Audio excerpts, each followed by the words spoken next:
Herman Webster Mudgett, better known as Dr. Henry Howard Holmes or HHH Holmes, is a name that resonates with dread in the annals of American crime.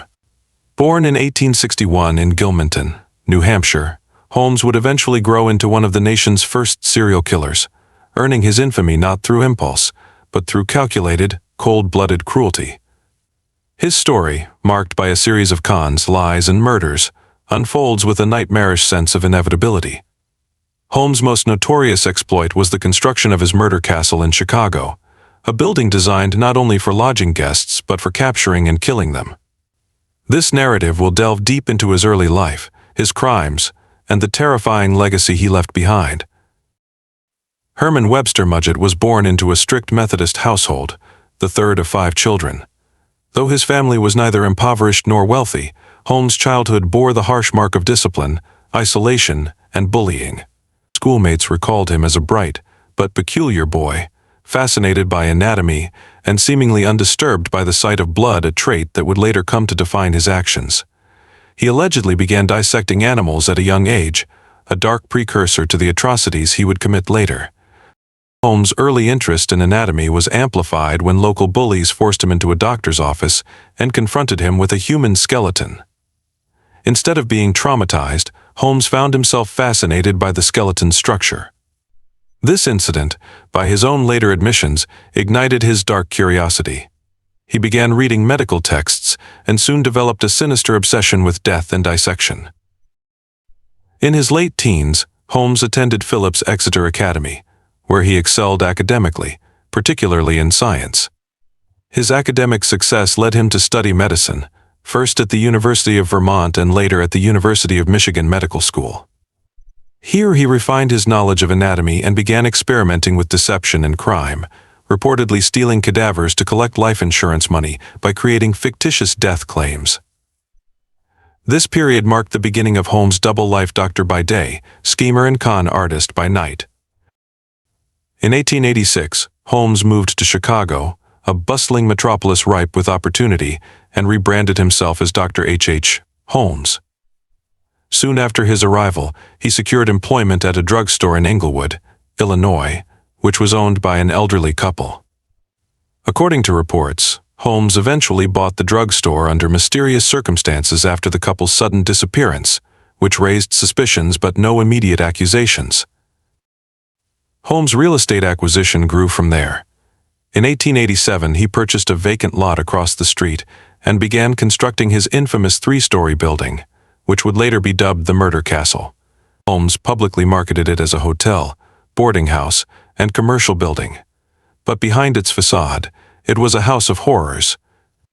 With an insidious attention to detail, Holmes personally oversaw the construction, hiring and firing multiple teams of builders to keep his dark intentions hidden from any single contractor. The interior of the castle was a terrifying labyrinth of narrow hallways, dead-end staircases, soundproof rooms, and trapdoors.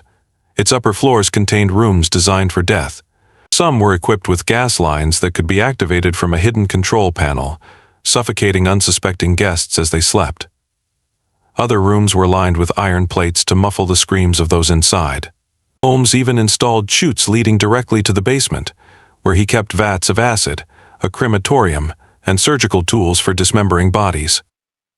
Holmes' castle became a death trap for many.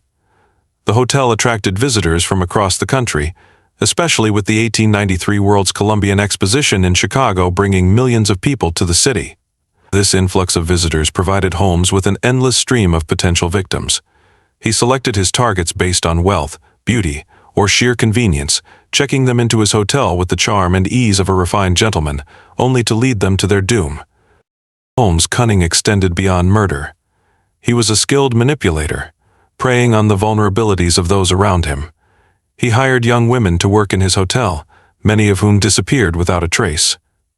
He convinced them to name him as their beneficiary in life insurance policies under the pretense of securing their futures.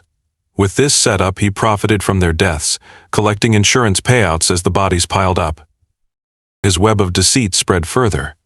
He married multiple women under false identities, never divorcing, only disappearing when he grew tired of them or when their money had run dry. He left behind a trail of broken relationships and shattered families, each of whom believed him to be someone else entirely. He forged documents, deceived business partners, and swindled investors, all while hiding behind a veneer of professionalism and charisma. One of Holmes' most audacious schemes involved Benjamin Petezel, a carpenter and father of 5, who became one of Holmes' closest accomplices. Together, they hatched a plan to fake Petezel's death to collect on a $10,000 life insurance policy. However, Holmes had no intention of merely faking Petezel's death. Instead, he murdered him, arranging the scene to appear as an accident, and collected the insurance money as planned. Tragically, Holmes did not stop there. He manipulated Petezel's widow, convincing her to let him take custody of 3 of her 5 children. Over a torturous journey across several states, Holmes systematically killed 2 of the Petezel children, concealing their bodies in shallow graves. His killing spree continued as he dragged his remaining victims deeper into his sadistic game, unaware that his actions were attracting the attention of detectives. Holmes' greed and arrogance would ultimately be his undoing. The life insurance company became suspicious of the Petezel claim and hired private detectives to investigate the so-called accident. Pinkerton detectives traced Holmes across several states, uncovering inconsistencies in his story and collecting testimonies from witnesses who had seen Holmes with Petezel's children. In November 1894, Holmes was arrested in Boston. By then, he had left a trail of evidence and witnesses who recalled seeing him with Petezel's children, leading authorities to suspect him of foul play. When police examined Holmes' murder castle, they discovered the true extent of his crimes. The grisly discoveries shocked the nation. The basement contained human remains, acid-filled vats, and surgical instruments, a twisted morgue where Holmes dissected and disposed of his victims. Authorities also uncovered a vault where Holmes had likely suffocated some of his victims, leaving behind scratches and desperate marks on the walls. Holmes' trial was sensational, capturing the attention of the American public. He confessed to 27 murders, though authorities suspected the actual number was much higher. Newspapers labeled him a monster and the devil incarnate, and crowds gathered to hear the latest updates from the courtroom. His case was one of the first to receive extensive media coverage, marking the beginning of America's fascination with true crime. Holmes' confessions were contradictory and unreliable, weaving a web of half-truths, exaggerations, and outright lies.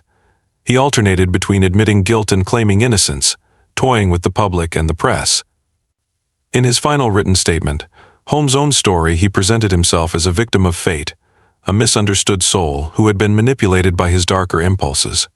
However, his words did little to sway public opinion. Ultimately, the evidence against Holmes was overwhelming.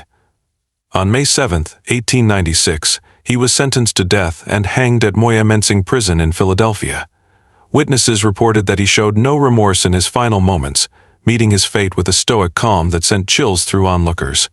Even in death, Holmes' story was surrounded by mystery. Rumors circulated that he had paid off guards to ensure his burial was conducted under strict security measures, as he feared his body might be dissected or displayed like those of his victims. Following Holmes' execution, the murder castle stood as a grim monument to his evil deeds. Crowds flocked to the site, hoping to catch a glimpse of the building where so many met their end.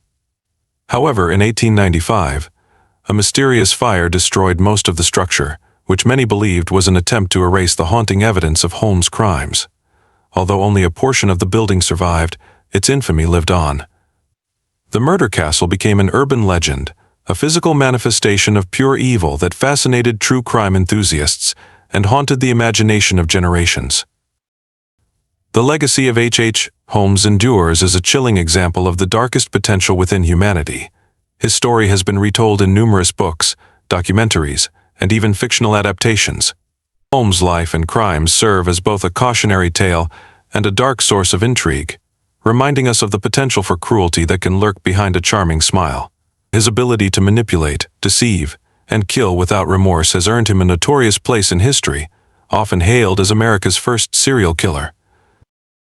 As the years have passed, Holmes' legend has grown, sometimes obscuring the true scale of his crimes. His calculated cruelty and the mystery surrounding the murder castle have become a canvas for embellishment and speculation. Some historians suggest that Holmes may have been responsible for fewer deaths than he claimed, arguing that the legend of his body count was inflated by a sensational press and Holmes' own boasts. Yet, even if the exact number of his victims remains uncertain, there is no doubt about the horrors he inflicted on his known victims and the scars he left on American history. The story of H.H. Holmes forces us to confront the uncomfortable truth that monsters can exist among us, hiding in plain sight. Holmes was not an outsider. He was a respected doctor, a charming businessman, and a seemingly trustworthy man. His crimes remind us that evil can be masked by a polite demeanor, and that sometimes the most terrifying individuals are those who know how to wear a convincing disguise. Over a century after his execution, H.H. Holmes remains a dark fascination for historians and true crime aficionados. His story is more than just a tale of murder. It is a study of deception, cruelty, and the chilling reality that some individuals can exploit trust for their twisted ends. Holmes' life is a reminder of how easily a killer can exploit society's vulnerabilities, manipulating those around them without arousing suspicion. In the end, H.H. Holmes left behind a legacy not of mere murder, but of calculated, insidious cruelty. His crimes reached beyond the lives he took, affecting families, communities, and an entire nation shocked by the depths of his depravity. The name H.H. Holmes stands as a chilling reminder of humanity's capacity for evil, a legacy that haunts the American imagination to this day.